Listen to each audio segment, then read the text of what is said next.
Varicose veins కి సరైన చికిత్స కోసం సంప్రదించండి ఎవిస్ హాస్పిటల్.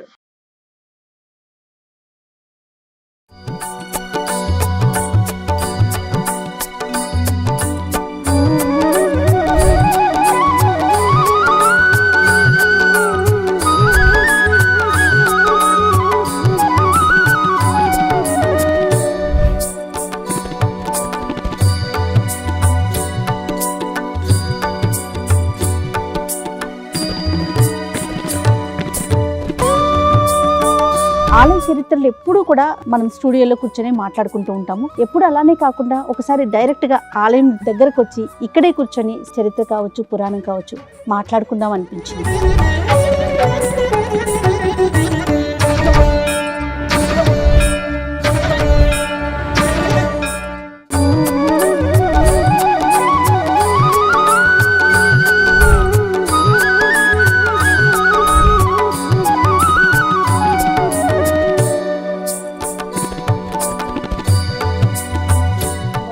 ఎంత ముచ్చటగా ఉన్నారు, చిలుకని పట్టుకున్నారు. తిరుమలలో ఈ ధనుర్మాస కాలంలో స్వామివారు మలయప్ప స్వామివారు చిలుకను పట్టుకుని ఊరేగుతారు. ఊరేగింపుల్లో స్వామివారి అమ్మవారి దీనికోసం అన్నమాట, గోదాదేవికి గుర్తుగా చిలుకని పట్టుకుంటారట. కాదు రమ్మగారు, ఇప్పుడు తిరుమలలో సుప్రభాతానికి బదులు ప్రతిరోజు పాసురం వినిపిస్తారు కదా, తిరుపావే వినిపిస్తారు. ఇది ఈ పురాతన దేవాలయాల్లో ఇది ఒక పద్ధతి ఉంటుంది.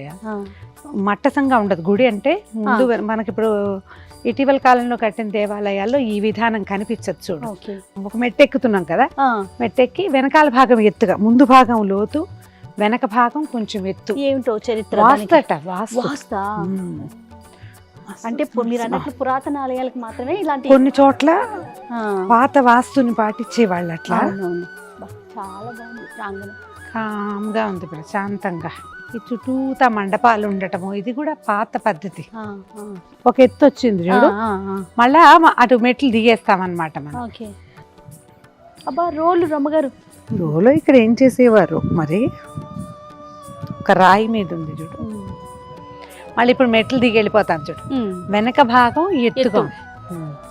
హైదరాబాద్ చుట్టుపక్కల పురాతన కొన్ని దేవాలయాల్లో ఈ ధోరణి ఇది కనపడుతుంది, ఈ రకమైన విధానం. ఏదో స్తూపం వేశారమ్మా, వెళ్దాం పద అటు.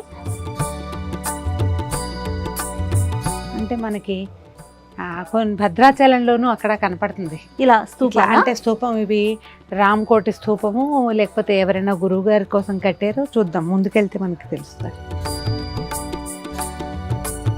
మనకి ఆలయాల్లో ఇది కనపడుతుంది జయ. పెద్ద జీయర్ స్వామివారు, ఇప్పుడు చిన్న జీయం గారు ఉన్నారు కదా, చిన్న జీయర్ స్వామివారు వారి తాతగారు పూర్వులు, అంతకంటే ముందున్న గురువు గారు స్వాధ్యాయ జ్ఞాన యజ్ఞం అని యజ్ఞాలు చేసేవారు. అప్పుడు ఒక పద్ధతి నడిచేది. అలా చోట ఇట్లా స్తూపం వేసేవారు అనమాట. జనరల్ బజార్లో ఉన్న లక్ష్మీనారాయణ స్వామి దేవస్థానంలో కూడా ఉందట. ఇక్కడ కూడా ఇది 79లో వేసిన స్తూపం. స్వామివారు చూడు ఎంత ముచ్చటగా ఉన్నారు, బాగుంది కదా. మనకి ఇవి పురాతన దేవాలయాల్లో కనిపిస్తాయి. ఇటీవల కాలంలో చేస్తారు. అంటే అది చేసి చాలా రోజులు, ఇక్కడ 3 రోజుల క్రతువులు, అట్లా క్రతువులు చేసి దాన్ని నిలబెడతారనమాట. ఇక్కడ ఒక పెద్ద క్రతువు జరిగిందంటే దానికి ఆలయం బలం పెరుగుతుంది. మనం అట్లా చూస్తాం. మీరు భద్రాచలంలో గమనిస్తే 3 స్తూపాలు ఉంటాయి కదా, అందులో మన ఈ రామకోటి రాస్తారు, రామకోటి స్తూపం ఉంటుంది. ఆ స్తూపాల్లో ఒకటి తాతగారు రాసిన దాశరథి శతకం ఉంది. అట్లా ఇది పురాతనమైన పద్ధతి. ఇప్పుడు దీన్ని బట్టి ఆలయం యొక్క ఎంత పురాతనమైనది అనేది, దాని లైఫ్ ఎంత పెరుగుతుంది, ఆలయం తాలూకు పవిత్రత, శాంక్టిటీ అవి పెరుగుతాయి. అదే ఇక్కడ ఒక ఎంత పెద్ద యజ్ఞము అవి జరగటము విశేషం కదా. అవును, అలా ఉంది. ఇది చక్కగా ఇది వేసుకోవటానికి. అవునవును, అలా ఉంది. కొబ్బరికాయలు కట్టారు, ముడుపులు కట్టి ఉంటారు, ఏవో రాశారు, చూద్దాం చూడు. తమ పేరు రాసింది విప్పుతారు కాబోలు. టైము సంవత్సరం కూడా వేశారు. ప్రతిదాని మీద వాళ్ళ పేరు సంవత్సరంతో సహా వేశారు. బాగుంది, గుర్తుపెట్టుకుని పేర్లు చదువుకుని విప్పుకుంటారేమో. అంటే ఇక్కడ లోకల్ పద్ధతి అయి ఉంటుంది. అంటే విప్పుతారో లేకపోతే కట్టిన రోజు అలా పెట్టుకున్నారేమో. విప్పుతారు, డెఫినెట్ గా తీసుకెళ్తారు, మళ్ళీ వెనక్కి వెళ్ళటము తీసుకెళ్ళటము ఏదో ఉంది. అందుకనే అంత క్లియర్ గా ఏ రోజు ఎందుకో తెలుసా, అన్ని 24 అనే ఉంది. కొన్ని 23 కూడా కనిపించినాయా. ఇక్కడ 23 కనిపిస్తాం. ఇదిగో చూడు 11/3/23 ఎవరిదో పేరు కూడా ఉంది క్లియర్గా. చెప్తారు ఏడాది లోపల 2 ఏళ్ల లోపల వాళ్ళు అనుకున్న మొక్కులు తీరిపోతే ఇక్కడే ఆ కాయ కొట్టడము ఏదో విధానం ఉంటుంది. కరెక్ట్.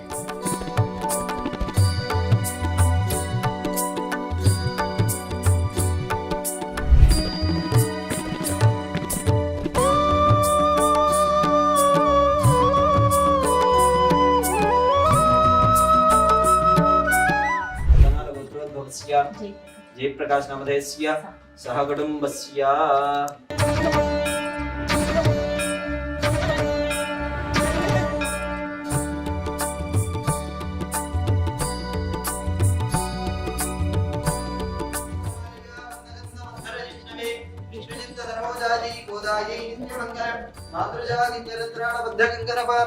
విష్ణుజిత్తనోజాయీ గోదాయీ నిత్యమంగళం శ్రీమద్యై విష్ణుజిత్తార్యమనో నందన హేతవే నందనందన సుందర్యై గోదాయై నిత్యమంగళం.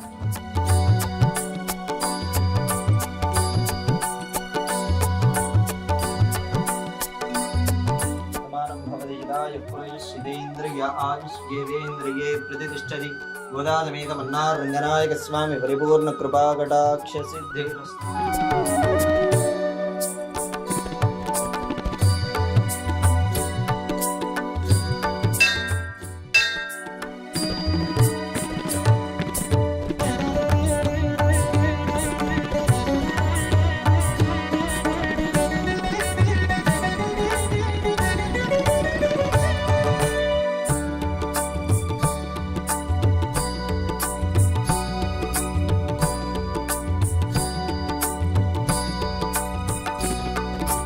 పట్టుకొని సంకల్పం చేసుకోండి, మీ కోరిక నెరవేరుతుంది.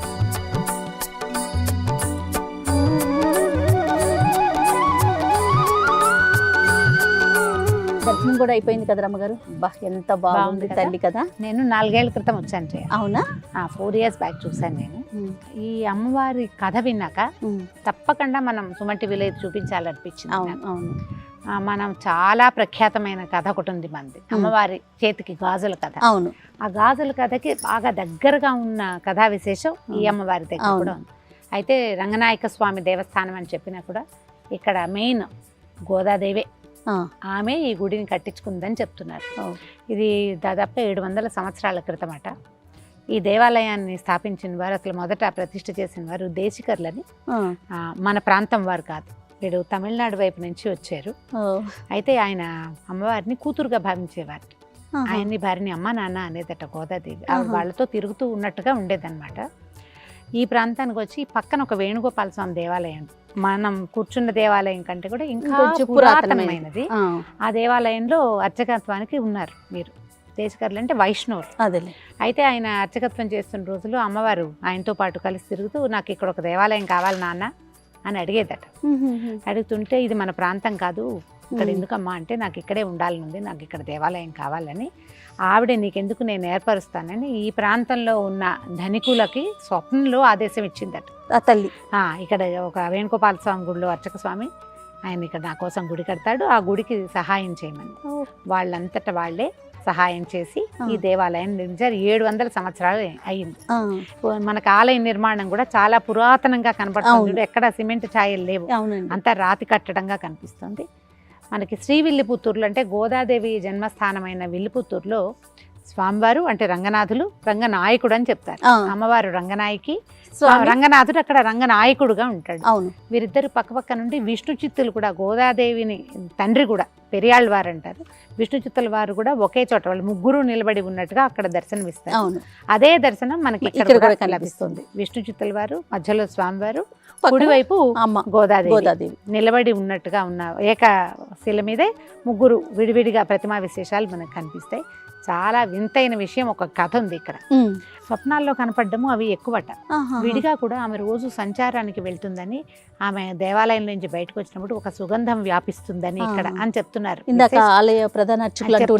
విశేషంగా ఇలా సంచారానికి వెళ్ళడం అంటే ఆమె స్వయంగా దేవాలయం కోరుకున్నది కాబట్టి అలా ఉండుండొచ్చు. అయితేనట ఇక్కడ జాతర జరిగిందట అప్పుడు 600-700 సంవత్సరాల క్రితం. జాతర జరిగితే ఒక గాజులు ఆయన దగ్గరికి వెళ్ళి చిన్న పిల్ల ఒక పాప గాజులు వేయించుకుని ఈ దేవాలయంలో అర్చకులు ఉన్నారు కదా, నేను వాళ్ళ అమ్మాయిని డబ్బులు ఆయన దగ్గర తీసుకోమని చెప్పిందట. తీరా వీరికి అప్పటికి సంతానం లేదు, ఆడపిల్లలు లేరు, మగపిల్లలు ఉన్నారేమో. ఆ గాజుల అబ్బాయి వచ్చి చెప్పాడట, మీ వాళ్ళ అమ్మాయికి మీ అమ్మాయికి గాజులు వేసాను అనేసరికి నాకు ఆడపిల్లలు లేరు, మా అమ్మాయి కాదన్నారట. చుట్టాలు వాళ్ళు చాలా మంది వచ్చారు, బంధువు వస్తారు కదా, బంధువులు ఈ జాతరలకి. అందరి గాజులు చూపిస్తే ఏ పిల్ల కాదు, నేను వేసింది అమ్మాయి కాదన్నారట. మరునాడు ఉదయం అమ్మవారి విగ్రహానికి లోపల స్వరూపానికి గాజులు కనపడ్డాయి. అద్భుతమైన విషయం కదా. అయితే ఆ గాజులు ఆయన సంతోషంతో అమ్మవారికి బంగారు గాజులు చేయించారట. ఆ 600-700 సంవత్సరాల నాటి గాజులు ఇప్పటికీ అమ్మవారి చేతికి ధరించే ఉన్నారు. వారు ఇక్కడ కనపడుతూ ఉంటుంది అమ్మ. అయితే ఆమె కోరుకున్నది కాబట్టి స్వామివారితో సహా వారిని చేయించారు. విశేషంగా ఏంటంటే ఇలాగా మామగారు అల్లుడు కూతురు ఒకే శిల మీద ఉండటం చాలా మామగారు ఉన్నారు, అల్లుడు ఉన్నారు, పక్కన కుమార్తె ఉన్నారు. అమ్మవారు బాగా ఇక్కడ ఏంటంటే కోరిన కోరిక, ధర్మబద్ధమైన ప్రతి కోరికని ఇక్కడ తీరుస్తుందట ఆమె. మీకు గుర్తుందా, ప్రధాన అర్చకులు చెప్తున్నారు 99% ధర్మబద్ధమైన కోరిక అయితే ఖచ్చితంగా నెరవేరుతుంది. ఎక్కడైనా మీకు దేవాలయంలో మనం సరైన కోరిక కోరాలి అంతే. అది అయితే ఈ దేవాలయం లోపల నడుస్తున్నా తిరుగుతున్నా ఎంతో ప్రశాంతంగా ఉంది. పూర్వకాలపు ధ్వజస్తంభము, తర్వాత గోపురం, గాలి గోపురం. ఆలయం కూడా ఒక చతుర్మధ్యంగా చతురస్రాకారంలో ఉన్నట్టు, వెనక భాగం కొంచెం ఎత్తుగా పూర్వకాలపు వాస్తు ప్రకారం ఉన్నది. అత్యంత పురాతనమైన దేవస్థానాలు హైదరాబాద్ చుట్టూతా ఉన్నవి చూడాలన్న మన కోరికకి మొట్టమొదట రాయి ఇక్కడ ఆదిలాబాద్ రంగనాయక స్వామి దేవస్థానంలో ఈ రోజున ధనుర్మాసానికి ఒక 10 రోజులు ముందుగా దగ్గరలో ఉన్న ఒక 15 రోజులు అటు ఇటుగా. సో ఈ 10-12 రోజుల ముందే ఒక 2-3 దేవాలయాలు దర్శనం చేయాలన్న కోరిక తీరింది. అమ్మవారి విశేషమైన స్వరూపం మనం ఇక్కడ చూస్తాం. గోదాదేవి ఏమిటంటే స్వయంగా స్వామివారిని వివాహం చేసుకోవటం కాదు, తను వేసుకుని దండలు, తను విడిచిన మాలలు ఇచ్చి ఆయనకి ప్రీతి కలిగించి ఆయనలో ఐక్యమైనటువంటి 12 ఆళ్వార్లలో ఒకటైన గోదాదేవి రేపు ధనుర్మాసంలో ప్రతిరోజు ఒక పాసురంతో స్వామివారిని మేల్కొల్పుతుంది. ఈ నెల రోజులు ఆమెదే సేవాకాలం అంతే. ఆమె నడిచిన దారిలోనే భక్తులందరూ నడుస్తారు. ఇక్కడ ఈ దేవాలయానికి కూడా మన ఇది ఒక చిన్న పల్లెటూరుగా ఉంది ఆదిలాబాద్. ఇది వరకు లక్ష్మీనారాయణపురం అనేవారట. మెల్లిగా రాయపురం, క్రమంగా గవర్నమెంట్ మళ్ళీ అన్ని మారి మొత్తానికి నిజాం కాలంలో ఆదిలాబాద్గా మారింది. మనకి ఘట్కేసర్ నుంచి కొంచెం దగ్గర. హైదరాబాద్ వాస్తవ్యులందరూ విశేషంగా దర్శించవలసిన హైదరాబాద్ నుంచి ఒక గంటన్నర ప్రయాణం చేస్తే సరిపోతుంది. చాలా బస్సులు, ఆటోలు, ట్రాన్స్పోర్టేషన్ అనేది బాగుంది, చాలా సులువైంది కాబట్టి ఆల్రెడీ చూసిన వాళ్ళు చూసినట్టు, చూడని వాళ్ళు చూడవలసిన క్షేత్రం అని ఇది ఖచ్చితంగా పాటించాలి. అయితే ప్రతి నెల మొదటి ఆదివారం నాడు సుదర్శన హోమం జరుగుతుందట. అధ్యయనోత్సవాలు, పవిత్రోత్సవాలు విశేషంగా చేస్తారు. ఈ మన ధనుర్మాసము అత్యద్భుతమైన సేవా కాలాలు నడుస్తాయి. ఉత్తర ద్వార దర్శనం కూడా లభిస్తుంది ముక్కోటి ఏకాదశికి. ఎవరెవరికి అవకాశం ఉంటే వాళ్ళు మేము చూపించిన ఈ ప్రాంగణము, ఈ అమ్మవారి గాజుల కథని విశేషంగా, ఎందుకంటే శ్రీ వైష్ణవ సాంప్రదాయంలో మట్టి గాజులు తక్కువ వాడరు, మడికి దానికి పనికిరాదంటారు. అమ్మ ప్రత్యేకంగా గాజుల మీద ప్రీతి, రంగులు ఆవిడకి నచ్చి ఉంటాయి. అందుకని ఇక్కడ అమ్మవారికి గాజులు సమర్పించడం కూడా మనకి విశేషంగా కనపడుతుంది. ఆలయానికి ముందున్న కొట్లలో కూడా మనం చూసుకుంటే గాజులే ప్రధానంగా అమ్ముతా ఉన్నాయి, మట్టి గాజులు ఉన్నాయి. రంగనాయక స్వామి పేరుతోటి దేవస్థానం ఉన్నప్పటికీ ఇక్కడ సేవాకాలం అంతా గోదాదేవికే, ఆమెనే ఇక్కడ ఈ ప్రాంతవాసులు అమ్మగాను, తోబుట్టుగాను, భావిస్తూ ఉంటారు. ఇక్కడ జరిగే పూజా విధానాలన్నీ కూడా వైష్ణవ సాంప్రదాయాన్ని అనుసరించే ఉంటాయి. ఒకే కుటుంబం వాళ్ళు ఈ 700 సంవత్సరాల నుంచి తరతరాలుగా వారి కుటుంబం అంతా కూడా అమ్మవారి సేవలోనే ఉన్నారు. ఎవరెవరికి అవకాశం అంటే వాళ్ళందరూ ఈ ధనుర్మాసం రాబోతున్న కాలంలో, మార్గశిర మాసం పురుషోత్తమ మాసం కదా, ఈ మాసంలో అమ్మవారితో కలిసి వేంచేసి ఉన్న రంగనాథ స్వామిని చూసి దర్శనం చేసుకోండి. వారి అనుగ్రహానికి, కృపకి అందరూ సుమన్ టీవీ ప్రేక్షకులందరూ పాత్రలు కావాలని కోరుకుంటున్నాను. రైట్, నమస్తే.